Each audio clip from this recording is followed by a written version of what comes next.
En este video vamos a continuar con la parte de teoría de juegos, pero ahora lo vamos a ver desde un enfoque de programación lineal. En los videos anteriores platicamos sobre el problema de juegos bipersonales de suma cero, primero viéndolo desde una perspectiva de estrategias puras y posteriormente las estrategias mixtas. En el caso en el que ambos jugadores tienen más de dos estrategias posibles y no hay equilibrio en estrategias puras, entonces ya no es viable el método gráfico para encontrar los equilibrios de Nash. Sin embargo, siempre es posible plantear el problema como uno de programación lineal. Para ello, hay que fijarse que si el jugador uno selecciona un perfil de estrategia mixta X dado por X1 hasta XM, es decir, aquí X1 sería la probabilidad de seleccionar la primera estrategia, X2 la probabilidad de seleccionar la segunda estrategia, y así sucesivamente hasta XM, que va a ser la probabilidad de seleccionar la estrategia mésima, suponiendo que el jugador tiene M. Entonces, vamos a pedirle que cada una de las XYs sea mayor o igual que cero y que la suma de las XYs sea igual a 1 para que X sea un vector de probabilidad.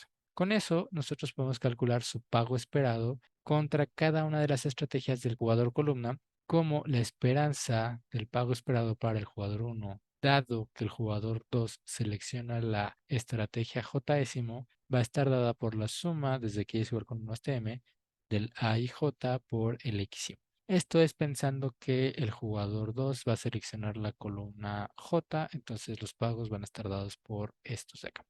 Por el supuesto básico, el jugador 2 seleccionará la estrategia que le asigne el mínimo pago esperado B al jugador 1, lo que hacíamos con primero estrategias puras y luego con estrategias mixtas. Ver que para cada estrategia que seleccione el jugador 1, el jugador 2 va a tirar la estrategia que le representa el menor pago. Entonces el jugador 1 va a resolver el siguiente problema de programación lineal. Va a maximizar Z igual a B. Esta vez va a ser el mínimo pago esperado, sujeto a estas restricciones. Aquí pareciera ser que no tiene tanto sentido o no se ve tan evidente, pero si ustedes se fijan, la primera restricción es el pago esperado para el jugador 1 cuando el jugador 2 selecciona la primera columna. Entonces, si el jugador 2 seleccionara la primera columna, el pago que obtendrá el jugador 1 pues va a ser mayor o igual que el mínimo garantizado. ¿Por qué? Porque este es el pago mínimo. Entonces, como es el mínimo, es menor o igual que todos los demás. El segundo renglón es el pago esperado si el jugador 2 seleccionara la segunda columna. Igual, de nueva cuenta, ese pago va a ser mayor o igual que el pago mínimo. Y hacemos eso para el pago esperado cuando el jugador 2 selecciona la columna N. ¿Sí? Entonces, aquí estas restricciones lo que me está diciendo es, no importa cuál es la columna que seleccione el jugador 2, el pago esperado del jugador 1, dada esa columna, va a ser mayor o igual que el mínimo de esos pagos que estamos denotando con V. Finalmente, como el vector X es uno de probabilidad, la suma de las XYs, desde y igual con 1 hasta M, tiene que ser 1 y las XYs tienen que ser no negativas. Entonces, si se fijan, aquí lo único que estoy haciendo es plantear un problema de programación lineal donde mis variables de decisión son las probabilidades asignadas a cada renglón. Tienen que ser no negativas, su suma tiene que ser 1. Y lo que busco es el máximo pago mínimo garantizado. Como lo estoy haciendo con esta variable auxiliar V y fijando que ese pago mínimo tiene que ser menor o igual que el pago esperado condicionado a cualquier columna que seleccione el jugador 2. Vamos a hacer un pequeño truco viendo que maximizar la función B es equivalente a minimizar la función 1 entre b. ¿Sí? Esto es herramienta de teoría de cálculo simple y vamos a hacer un cambio de variable para que quede más bonito, por así decir, el problema, definiendo las nuevas variables de decisión x mayúscula como el x minúscula entre b. Entonces, si yo tenía como función objetivo maximizar b y lo cambio como minimizar 1 sobre b, con la observación de que la suma de las x es igual a 1, entonces este 1 lo puedo expresar como la suma de las x y voy a tener minimizar la suma de las x entre b, pero eso es igual a las x mayúsculas, entonces la función objetivo es minimizar z igual a la suma de las x. Luego, estas restricciones, si ustedes se fijan, era con las X minúsculas y mayor o igual que B.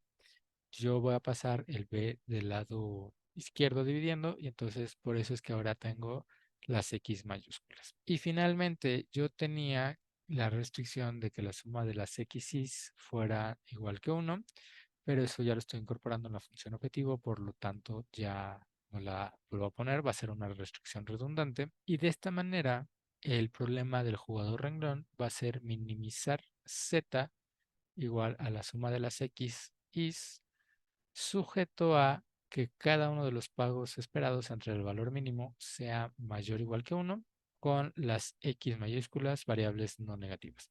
Si ustedes se fijan, este problema es un problema canónico de minimización. Queda coqueto. Recuérdenlo para más adelante. Ahora viendo el problema del jugador columna, es similar. ¿Qué es lo que voy a hacer? Pues quiere minimizar la pérdida garantizada.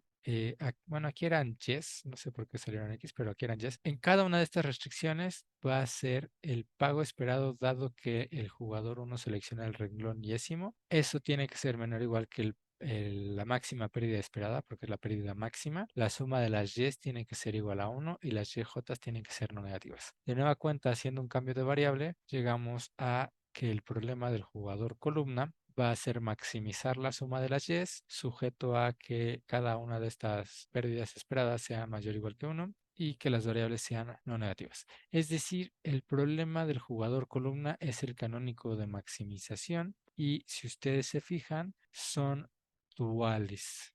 ¿Sí? Aquí estoy transponiendo la matriz de restricciones para obtener el problema del jugador columna. Entonces, de esta manera, nosotros podemos expresar o plantear el problema de encontrar el valor del juego con un problema de programación lineal en donde la matriz de restricciones es la matriz de pérdidas y ganancias. Para resolver el problema del jugador renglón, usamos la matriz transpuesta y encontramos el vector de probabilidad X. Y para el problema del jugador columna usamos la matriz tal cual. El problema de maximización encontramos el vector Y de estrategias del jugador columna. Y en ambos casos, por teoría de dualidad, el valor óptimo de las funciones objetivos tiene que ser el mismo y ese va a ser el valor del juego.